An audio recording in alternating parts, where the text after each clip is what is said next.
All right, guys, this is Hind Deer Podcast. Kind of unusual to stream this late at night. I'm by myself. Hind isn't with me. Things right now are pretty crazy in the United States, and we're not so sure that it's very smart to have podcasts with Hind where we talk about politics.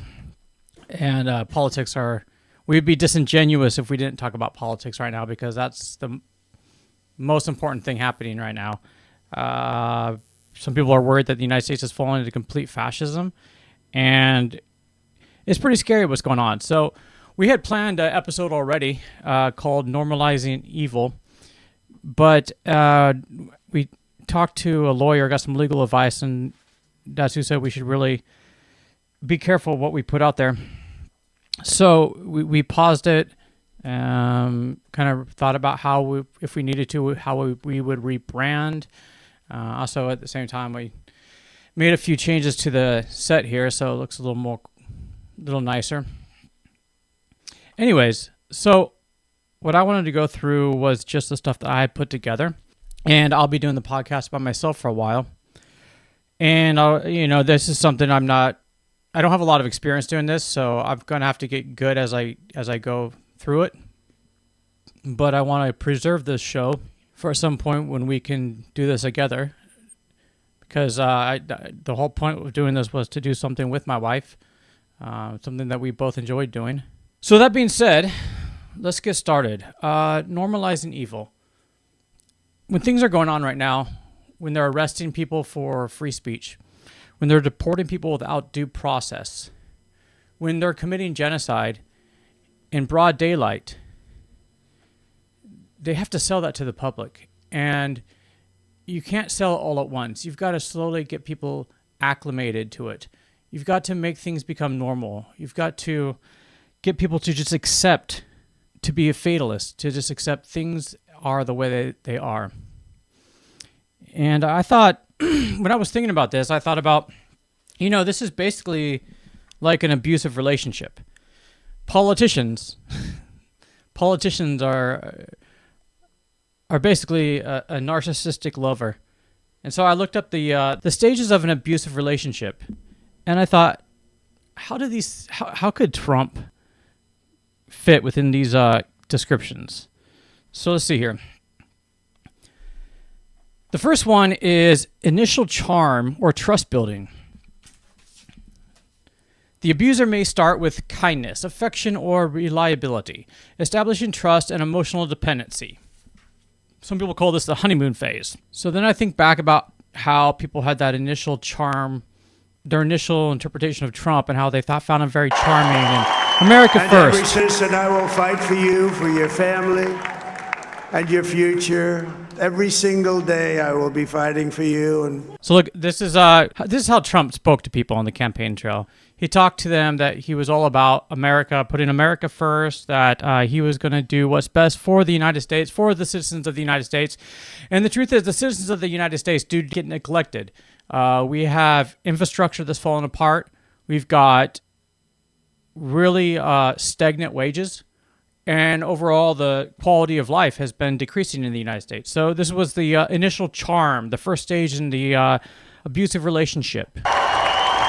And every citizen, I will fight for you, for your family, and your future. Every single day, I will be fighting for you. Every single day, I'll be fighting for you.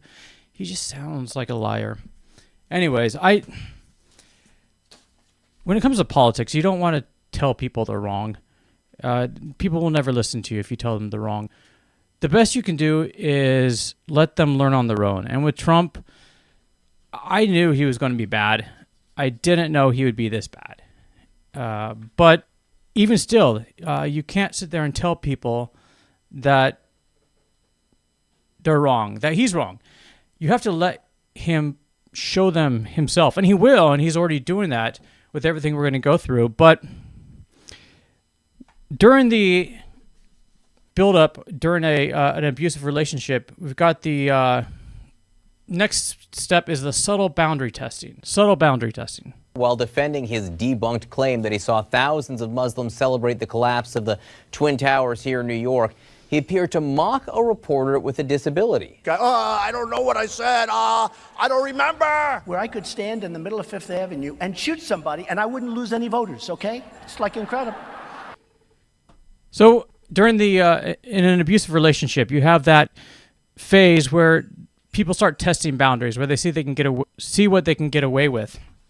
And looking back, hindsight's 2020, but I mean, look at that. Let's watch that again. This is pretty crazy, the stuff that actually came out of Trump's mouth. While defending his debunked claim that he saw thousands of Muslims celebrate the collapse of the Twin Towers here in New York, he appeared to mock a reporter with a disability. I don't know what I said. I don't remember. Where I could stand in the middle of Fifth Avenue and shoot somebody and I wouldn't lose any voters, okay? It's like incredible.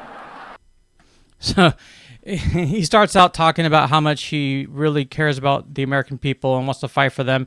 And the next thing he's doing is he's making fun of handicapped people, and he's saying how he could kill somebody in broad daylight and his supporters would still support him. So he's testing boundaries, and that was part of the buildup to this toxic relationship that the United States is currently in with our want to be, potentially may become, dictator.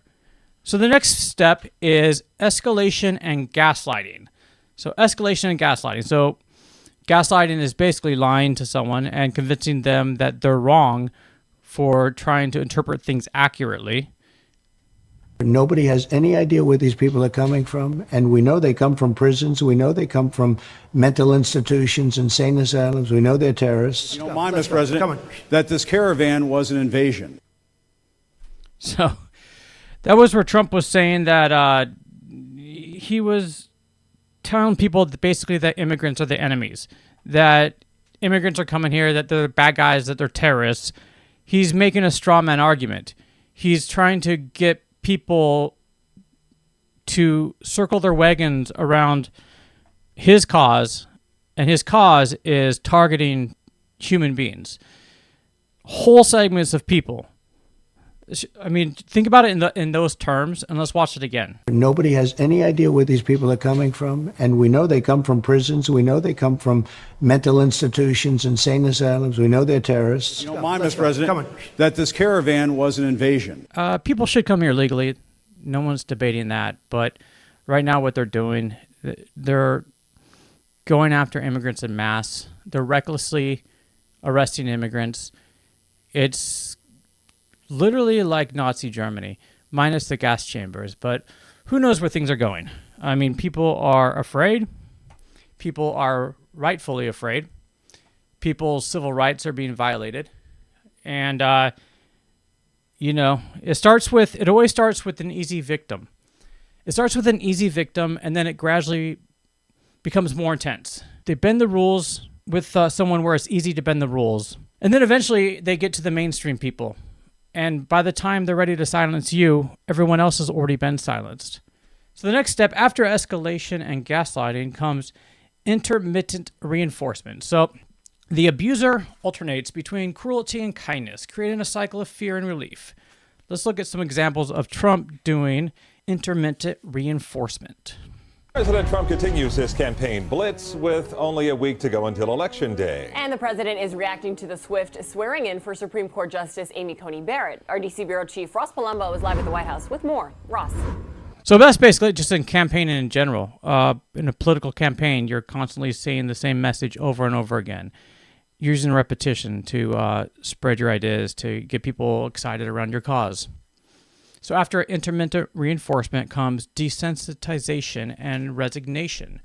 Repeated exposure dulls the victim's alarm bells. Let's take a look at some more of the desensitization. So part of normalizing evil, you're desensitizing people. You're creating a mental anesthesia that makes them numb. And so people stop getting shocked when you do something that's shocking.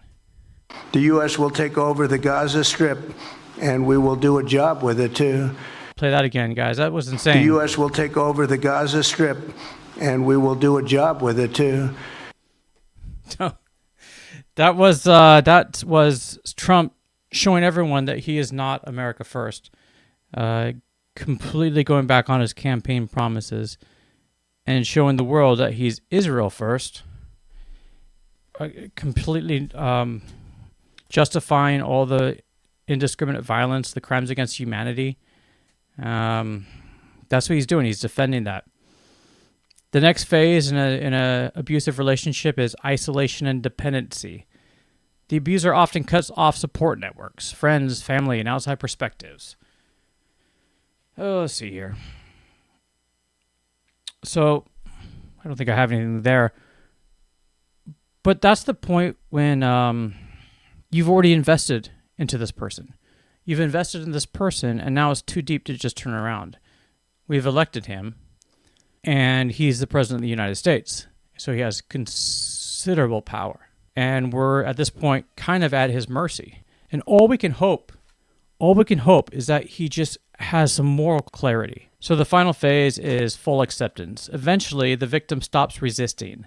They may not even recognize the behavior as abusive anymore, seeing it as just how things are.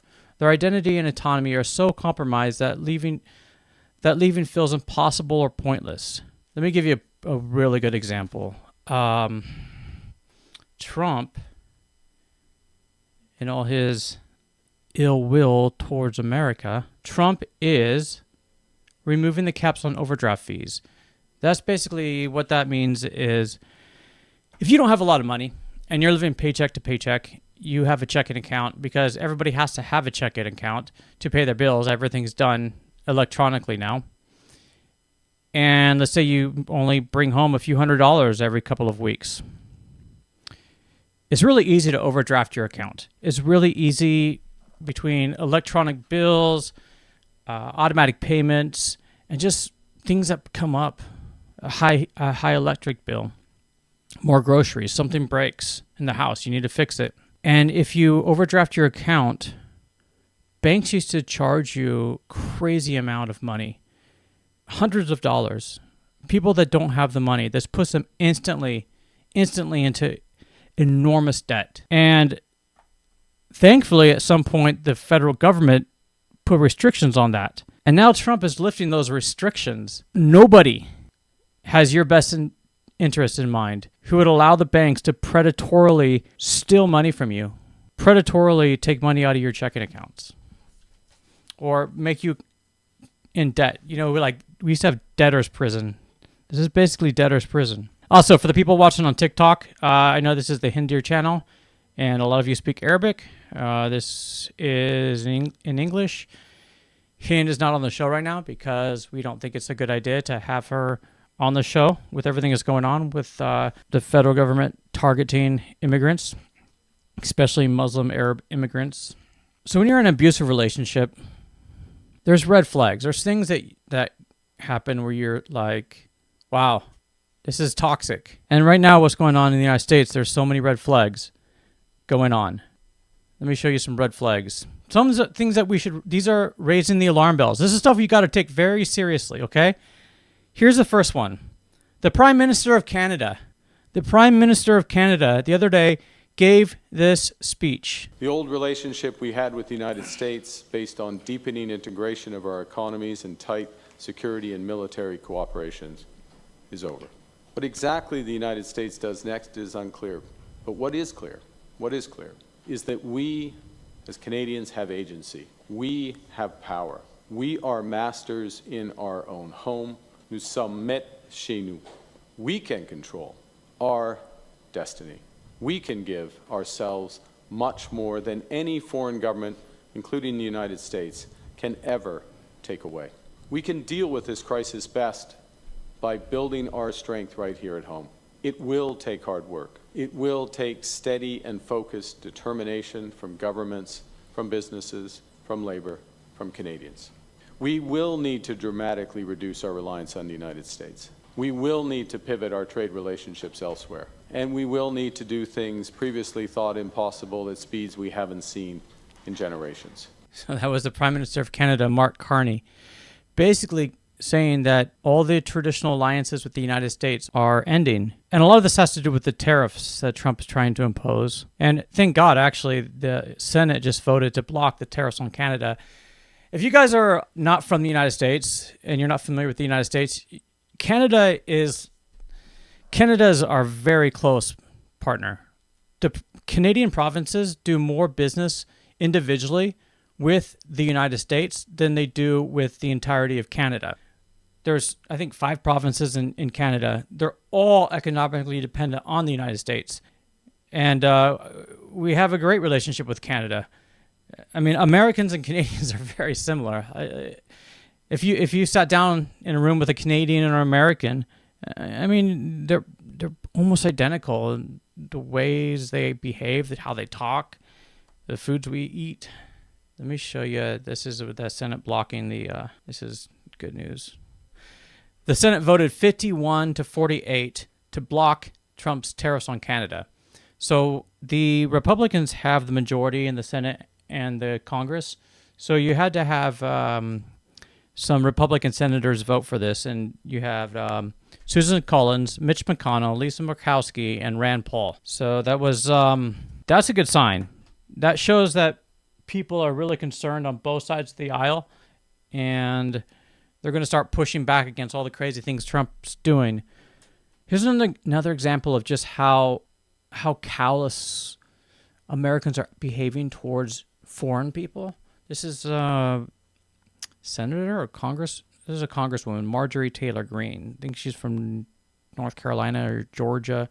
Yep. Anybody else? Should the defense secretary? What country are you? Wait, what country are you from? The UK. Okay, we don't give a crap about your opinion and your reporting. Why don't you go back to your country where you have a major migrant problem? Okay, and you no. You should care about your own borders. Do you care no, about no, American lives being put at risk? Let me tell you something. Do you care about people from your country? What about all the women that are raped by migrants? Do you care No, about by migrants. No, do you care? Okay, you're done. Do you care about American lives being put at risk? You know what? I don't about care. service members fighting for your country. I don't care about and your vice fake news. president Do you have a and your relevant defense question? secretary? Yeah, this is an American journalist. Thank you. I'm an American, and I'd like to hear your answer to what she's asked. I'm not answering her question All right, because I don't care about her network. If you would like to ask, I can answer. Do you have any concerns whatsoever about the complete disregard of operational security from the top level of this administration? You want to know about complete disregard about operational security? You should talk about the Biden administration, how they ripped our borders open to terrorist, cartel, child sex trafficking, human trafficking, and drug trafficking across our borders for 4 years. The Trump administration is doing a great job, and I stand by their statements. So I stand by their statements.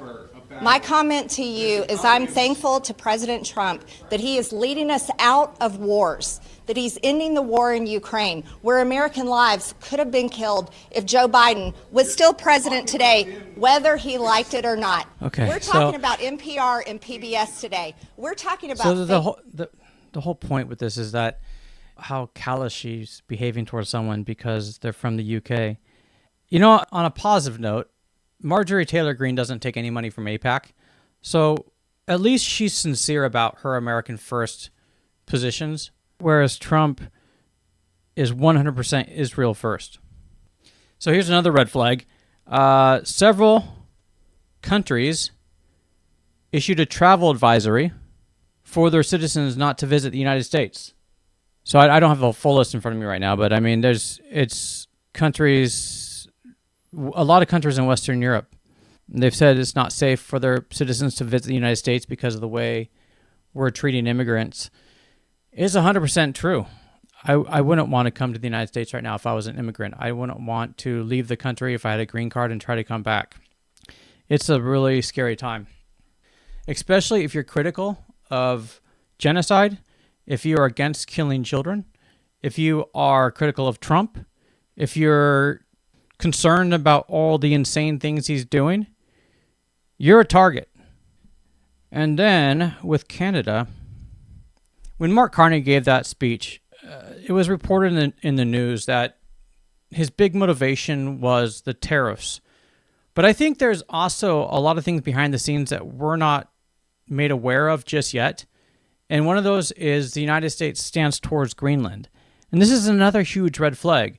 The United States is talking about annexing Greenland, like Russia basically did in eastern Ukraine with Crimea.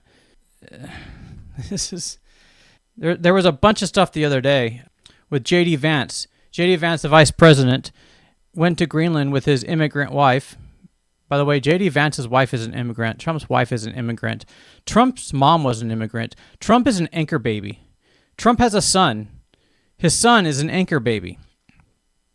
J.D. Vance, his kids, are anchor babies. Why don't they deport their wives? Why don't they deport their children? Set an example.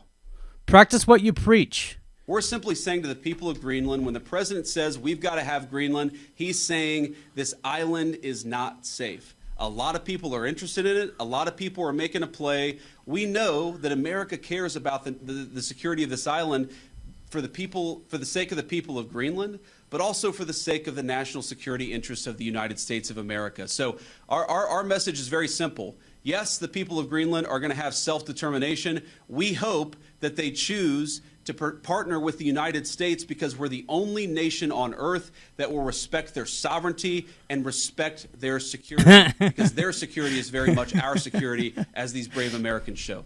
You guys, we're the only country on earth that will respect Greenland's sovereignty, so long as they allow us to conquer them.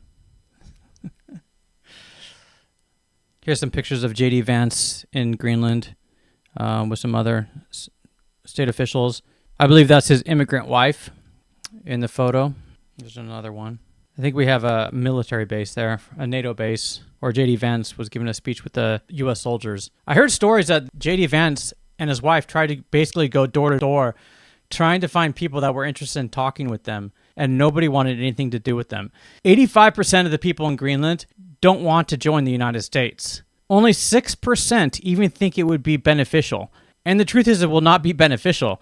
The United States wants Greenland because there's some really wealthy, dark money donors in the United States that want the resources, that want to take the land, take the oil, take the minerals. They're going to basically take over Greenland and then tell the people that have been living there for hundreds of years to stop trespassing on their newly acquired territory.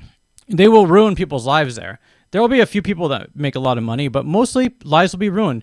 Property will be stolen. The people living there aren't going to benefit from this. The people living there are going to be exploited.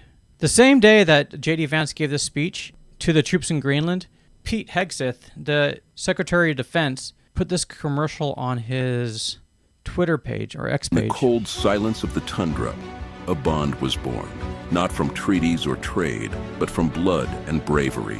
While Germany controlled Europe, the Nazis set their sights on the Arctic. Greenland became an unwitting combatant, and the United States stepped in, not to conquer, but to protect. In 1943, nearly 1,000 American soldiers with 4 chaplains set sail from New York to Greenland, carrying with them hope, duty, and a quiet fear. But their ship was torpedoed by a Nazi U-boat, and the frigid waters of the North Atlantic became a grave. Those 4 chaplains gave up their life vests, giving their lives so that others might live, to protect America and Greenland. Their sacrifices helped win our freedom, and we will never forget. Together, Americans and Greenlanders stood as sentinels at the top of the world. But today, Greenland faces new threats, from Russian aggression and Chinese expansion. Our shared legacy lives on in every joint mission, every Arctic patrol, every partnership forged in the shadow of melting ice and rising tensions. This is not just history, it is destiny. Now is the time to stand together again. For peace, for security, for the future, America stands with Greenland. America stands Ben with Greenland. Shapiro is going... That was so ridiculous, that video, that commercial. It was almost like something that a high school kid would put together. It was just nothing but bullshit propaganda. We made a Greenland video before. Let's see here. It's pretty apropos, though. Let me show you guys. Thanks to Trump, America is returning to traditional values like conquest. That means it's time to find a people poor in spirit, but rich in natural resources, and also defenseless. Hello, Greenland. Greenland. Ha ha ha, my friend. For you, only the best. You want smallpox or a reservation in Oklahoma? Hard choice, I know. Wait, what would Jesus do? I wonder what God says about taking land. If you open your Bibles to Genesis 12:7, it says, "To your offspring I will give you this land, Sounds pretty cut and dry. Looks like Greenland belongs to me. I would say Qyanic, but it's probably time for you to start learning English. What's that? Can they have it back? No, they can't have it back. Thou shalt not steal. Jesus Christ, tell those squatters to read their Bible. So big. Anyways, I think I'm funny. That was the red flags with Greenland. And then we have the red flags with students being arrested in the United States. Student protesters. And again, they're going after the low-hanging fruit. The students that aren't full Americans. So we had the Li Lujun. This was a Chinese student from UCLA. And this is her when she was being deported for being pro-Palestinian, for being pro-human rights, for noticing the obvious.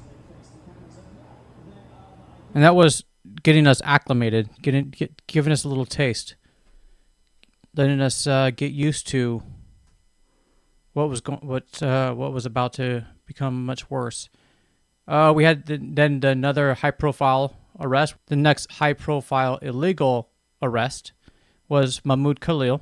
Arrest. So turn around. Okay, let's not. Okay, he's not resisting. He's giving me his phone, okay? He's not, I understand. He's not resisting. So Mahmoud Khalil is he has a green card. So he's here in the United States legally. And fortunately, a federal judge did intervene and block his deportation, but he's basically in prison right now, waiting for his case to air itself out. And it's very unlikely that he'll be deported.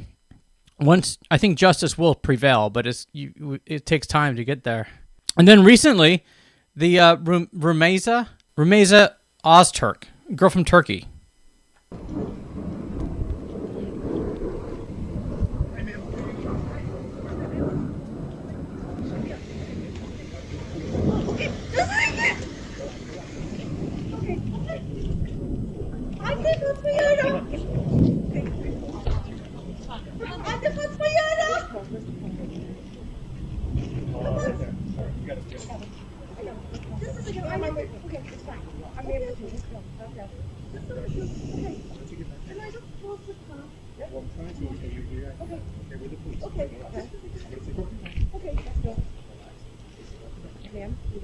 I don't know if that shows all the whole video.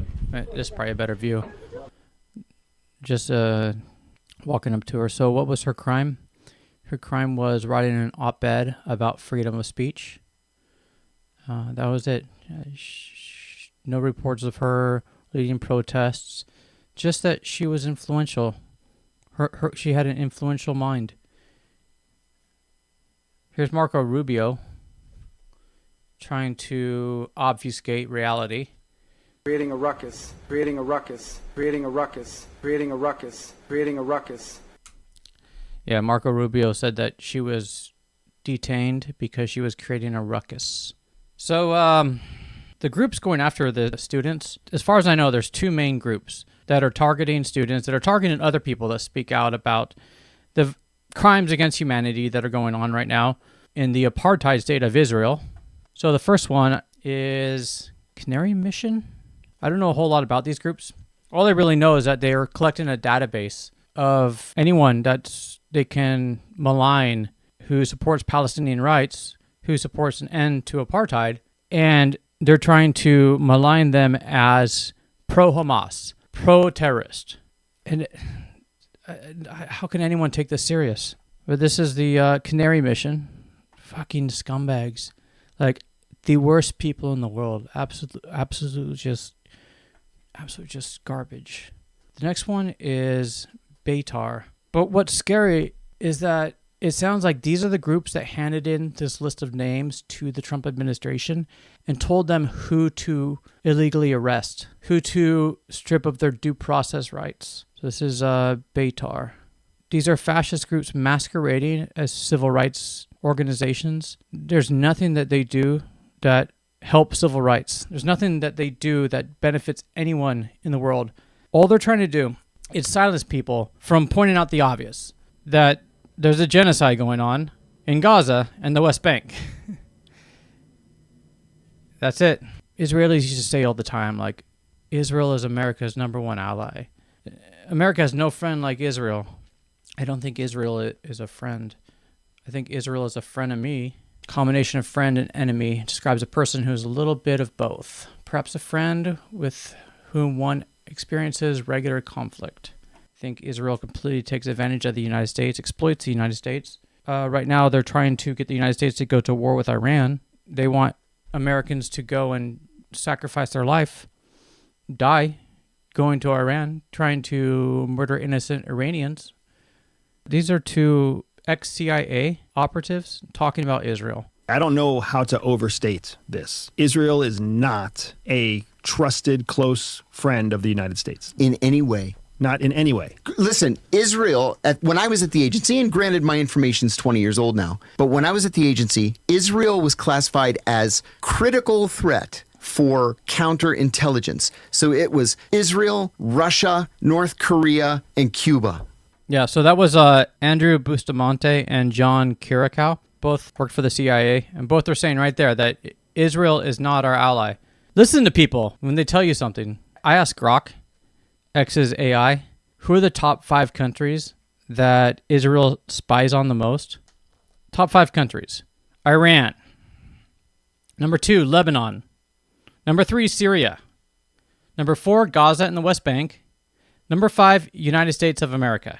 We're in the top 5 countries that Israel spies on. And I mean, it's kind of obvious because they blackmail our politicians with their spyware and honeypots. So much so it's almost ridiculous. Like, somebody is a sexual deviant just by this report of Israel. Like that's all you need to know. Like, I knew RFK Jr. was a sexual deviant the moment he spoke up in defense of Israel. Let's play a game called Tell Me You're a Sexual Deviant Without Telling Me You're a Sexual Deviant.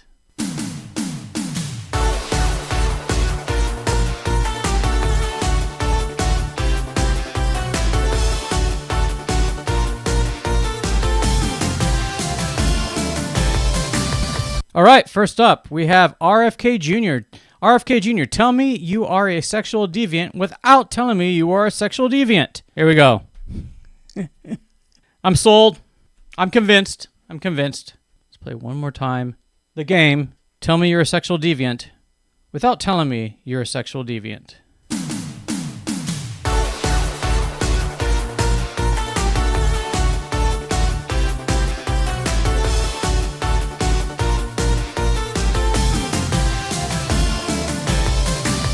All right, next up, U.S. Senator John Fetterman. I mean, it's not a picture with Rabbi Shmuley, but I mean, he's standing there with Satan himself. So there we go. I'm convinced. I get it. John Fetterman is a sexual deviant. He probably sits on his phone and looks at really bizarre porn and does whatever he does. But, I mean, is anyone surprised? The guy's a slob. He's a slob. Wears hoodies all the time. And he's a U.S. senator. Like, who the fuck voted for this guy? Probably what they thought was he was an egalitarian, that he was fighting for the little man. No, he's just a slob sexual deviant that is there to stab America in the back and defend Israel. I think people in his office are quitting because he's not even doing anything for the people in his state in Pennsylvania. Like, how can anybody take this stuff serious? Plus, how many American citizens Israel has killed over the years? Killed or maimed since, let's say, 2003. Let's just go down the list here. American citizens that Israel, the IDF, has killed or maimed since 2003. First one, Rachel Corrie. Rachel Corrie, killed by an Israeli military bulldozer in Gaza while protesting home demolitions. An Israeli bulldozer ran her over. That's how callous they are towards Americans. Can you imagine running someone over in a bulldozer? Like, if I were to run somebody over in a bulldozer, it would be insane on the news. But it's done in Israel, so it's okay. You're allowed to run people over in bulldozers if you're in Israel, because it doesn't matter. Right or wrong doesn't matter. Only thing that matters is your ability to just be fucking evil. Here's another one. Brian Avery. I think the only person on the list that wasn't killed, but he was shot in the face. So Brian Avery was shot in the face by Israeli forces in the West Bank. This was in 2003. Shot in the face. If I shot my neighbor in the face, I think it would be a big deal.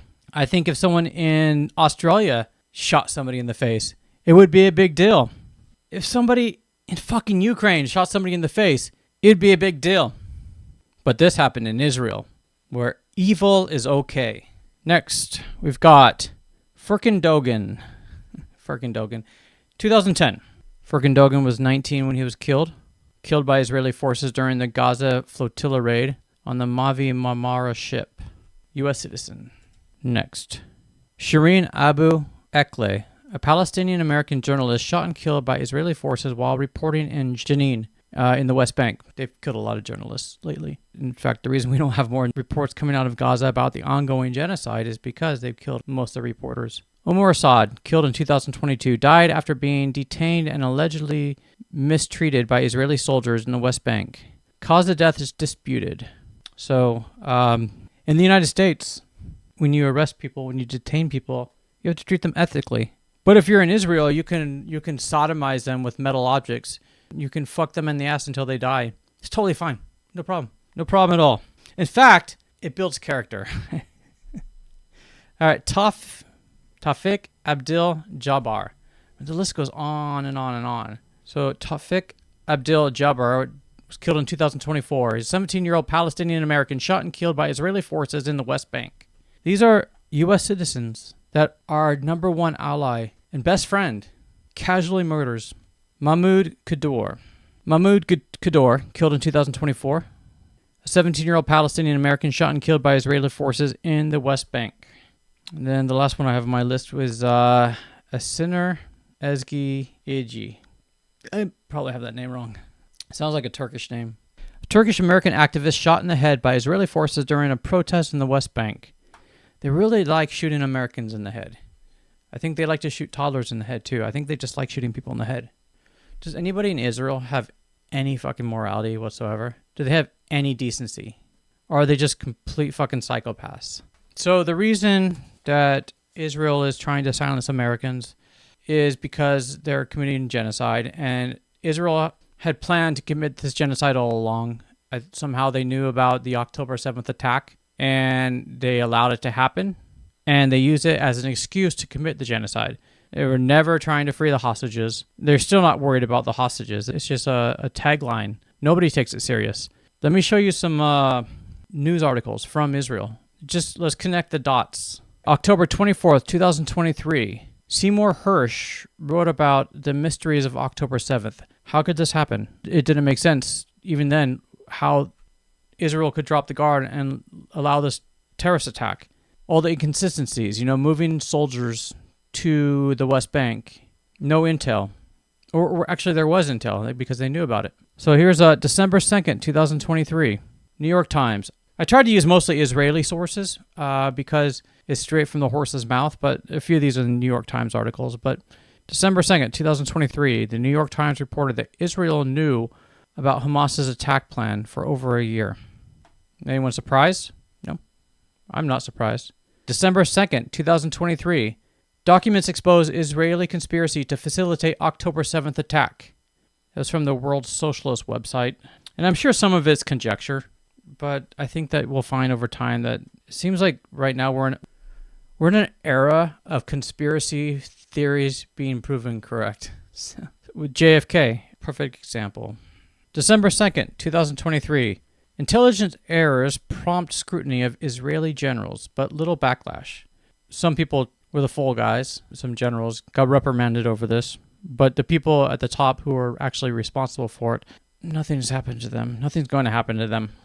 December 5th, 2023. More details unveiled of IDF intel on October 7th plans. Consults hours before the Hamas attack. You guys, Israel knew about this attack before it occurred. I don't know how much they knew about it, but they knew it was happening, and they allowed it to happen. Here's one of the people that did take the fall for Netanyahu's malignance. IDF Chief of Staff resigns. Fillings of military on October 7th will haunt me for life. That was from March 5th, 2025. So this is more recent. So now we're getting caught up to today. Seems like after October 7th attack, there was a lot of stories that were coming out, and then things just sort of got muffled. And now, recently, more things are starting to surface. March 5th, 2025. Netanyahu's funding for Hamas via Qatar enabled October 7th invasion, Shin Bet reveals. So is anybody surprised? March 6, 2025. Report, 5 months before October 7th, Shin Bet head told Netanyahu war in Gaza was inevitable. So people were starting to see things were about to happen. They tried to blow the whistle on it, but it was intentionally ignored. And it was ignored so that Netanyahu could have an excuse to ethnically cleanse the Palestinians from their homeland. March 20th, 2025. Israeli cabinet approves ouster of Shin Bet, who calls the move illegal. So Shin Bet was investigating Netanyahu's role in October 7th. So naturally, Netanyahu fired him. Just like the students in the United States that are being arrested, he's trying to silence dissent. He's trying to silence people that notice the truth. March 28th, 2025. Fact, not conspiracy. Shin Bet chief knew October 7th attack likely. Didn't wake me. The news is just going to keep coming. More and more is going to be revealed as time progresses.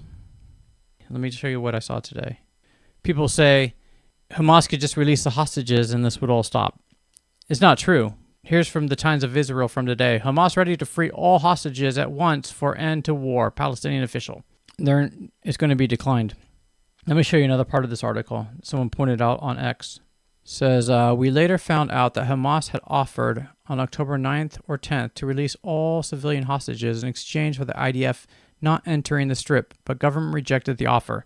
The government rejected the offer because their plan is to ethnically cleanse Gaza.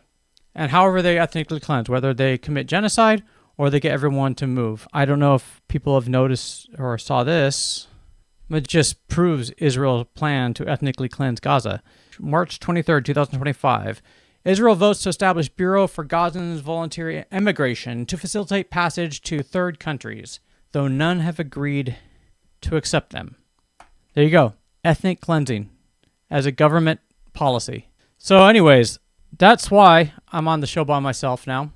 And I'll figure out how to get good at it and how to continue doing it. We enjoy it. I like interacting with you guys. Just need a little more experience hosting by myself, especially by myself, so that I can talk coherently and share a cohesive idea with you guys. So that about wraps it up. Thank you so much for watching this. I appreciate all you guys. Have a wonderful night.